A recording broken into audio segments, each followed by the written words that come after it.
숙향의 투자 편지. 투자의 목적. 한동안 이런 얘기를 하지 않았던 것 같아서 8월 마지막 날 편지 주제로 삼고 싶었습니다.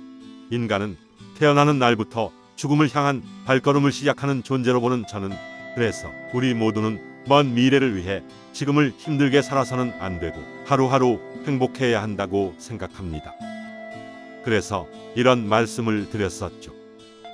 주식 투자는 내가 원하는 삶을 위해 필요한 비용을 공급하기 위한 수단일 뿐 목적이 될 수 없다. 저는 나이에 따라 다를 수 있지만 수입의 10%만 따로 떼내어 주식 투자로 굴려나간다면 은퇴 후 돈 걱정 없는 삶을 영위할 수 있다고 주장해 왔습니다. 여러 차례 밝혔듯이 나이 투자로부터 편지를 써달라는 제의를 받았을 때 응했던 이유는 저의 이런 아이디어를 알려드리고 싶었기 때문입니다.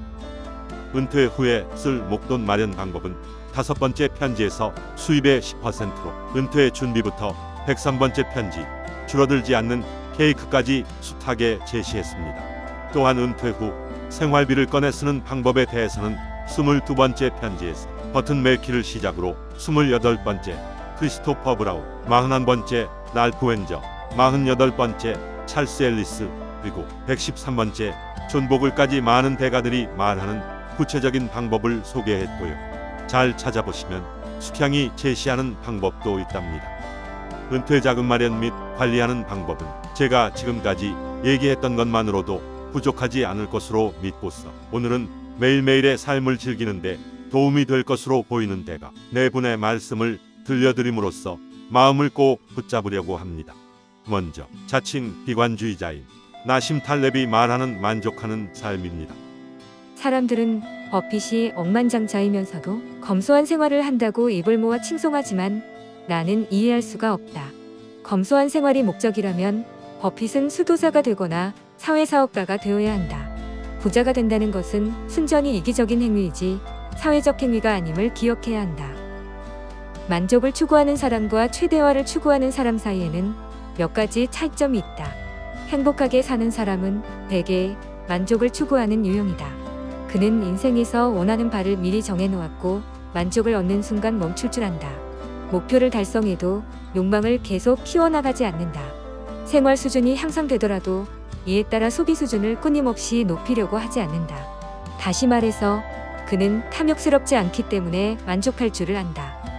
반면 최대화를 추구하는 사람은 세율을 몇 %만 낮출 수 있다면 언제라도 이삿짐을 꾸리는 유형이다. 부자가 되고 나서 그는 상품과 서비스에 대해 까다로워진다. 커피가 식었다고 불평을 한다. 최고 등급의 레스토랑에서도 요리가 형편없다고 투덜댄다. 끊임없이 수준을 높이려 하기 때문에 불행한 것인지 아니면 불행한 사람이 최대화를 추구하는 것인지 알 수가 없다. 탁월한 펀드 매니저이면서 은퇴 전문가인 찰스 앨리스는 아내 덕분에 깨닫게 된 삶의 의미를 들려줍니다. 투자 실적을 최대한 올리려고 매달리기보다 재정적인 안정과 자유를 확보하고 안락한 인생을 즐기는 편이 더 중요하다. 워런 버핏이 자신의 영웅이라고 했던 필립 캐럿은 100세 때 투데이쇼와 가진 인터뷰에서 투자 조언과 함께 자신의 최고 성공에 대해 말씀해 주시네요. 투자에 대해 할 수 있는 최상의 조언은 결코 빚을 지지 말라는 것이며 내가 거둔 최고의 성공은 결혼 생활 동안 아내를 행복하게 해준 것이다. 마지막으로 벤저민 그레이엄이 계획보다 1년 늦은 61세에 은퇴한 다음 버나드 바루크의 자서전을 읽고서 그를 비판한 글이 있습니다. 저는 크게 공감했는데 여러분은 어떻게 받아들일지 궁금하네요. 은퇴 후 그레이엄은 버나드 바루크의 자서전을 읽던 중 바루크가 일을 그만두고 투자에 전념하는 대목을 접한 뒤 이렇게 한탄했다. 구차하고 이기적인 그의 결정에 도소를 금할 수가 없다. 재능 넘치는 젊은 거부가 오로지 재산 증식에 몰두했다니 이 얼마나 부끄러운 일인가? 8월보다 모든 면에서 더 나아질 것으로 예상하는 9월에 찾아뵙겠습니다.